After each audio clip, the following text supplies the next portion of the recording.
Right at the start of launching this documentary series, I said that I didn't want this to be an advocacy channel. I wanted to try to capture both sides within these documentaries and these videos. However, the more that I research particular subjects, it's inevitable that you end up drifting one way or another.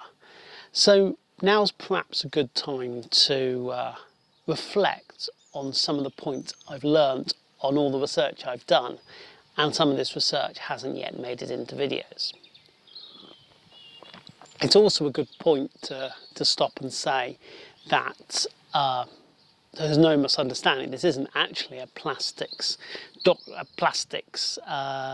recycling channel. It's an environmental channel. And I am working on the next main documentary, which is going to be on AI and energy use, and some very, very interesting things I'm being told for that one. And that should be out in the next month or two. But for now, we're focusing on plastic and milking that for everything it's worth. So, in terms of the three things I've learned and picked up, having spoken to a lot of people that have been involved with plastic and plastics recycling for many years. First of all, plastic is very bad. It's never going away. It's with us forever. The more plastic we produce, the more the world is suffering. I think that's a given for a lot of people, but producing this documentary series has really brought that home. The other point that I haven't put so strongly in my videos is that we, as a human race, have been consistently lied to about plastic and its implications and the efficacy of plastic recycling. The petrochemicals companies and the oil companies have clearly misled us for years, and they probably are still doing so because their revenue, their profit, depends to a not insignificant extent on plastic. And this will become more important as the world tries to wean itself off fossil fuels.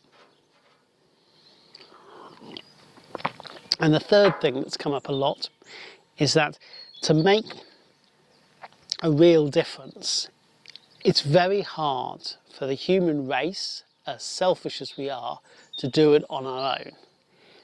Everyone says that for a difference to really be made, it has to be done at government level. And there's a lot of criticism on governments. They are being too slow, they're pushing the wrong policies, they're not doing enough, it's very inconsistent, the way that they look at things. When they have introduced new laws, these are not properly implemented or enforced. Which brings me on to this particular video here, and please do like and subscribe, because sometimes it's very easy to feel helpless. We're drowning in this sea of plastic. Plastic's all around us, and we feel we can't do anything about it. It's not in our power. You just don't buy one product that has plastic in, but someone else is buying 10, your one contribution hasn't made any difference.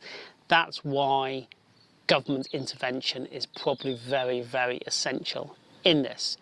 However, there are things that each of us can do to reduce plastic use without too much hassle, without too much sacrifice. And for most people, it's very difficult to do it if it is a big sacrifice. But there are a few things we can think of, and that's the point of this video.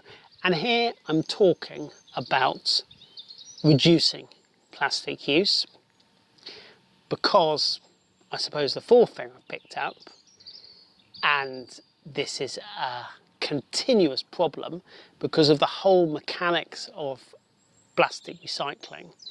Plastic recycling is not very effective.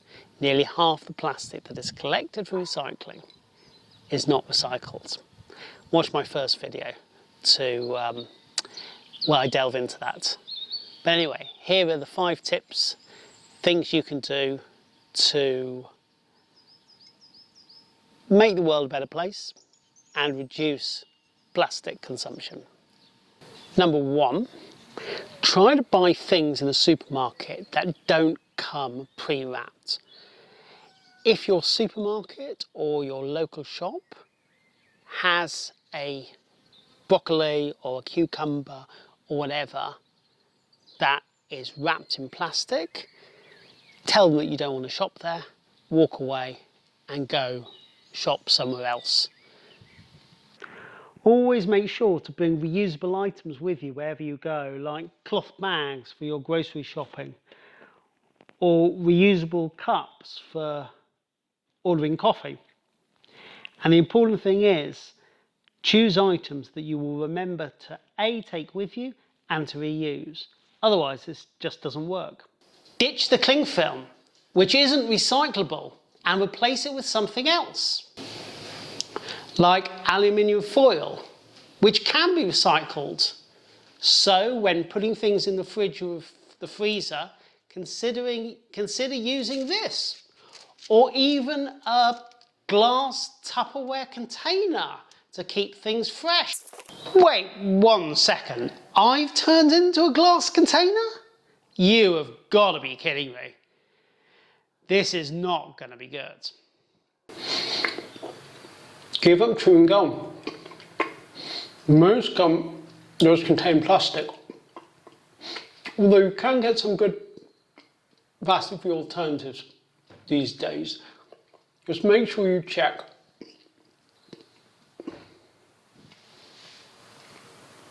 Improv gum.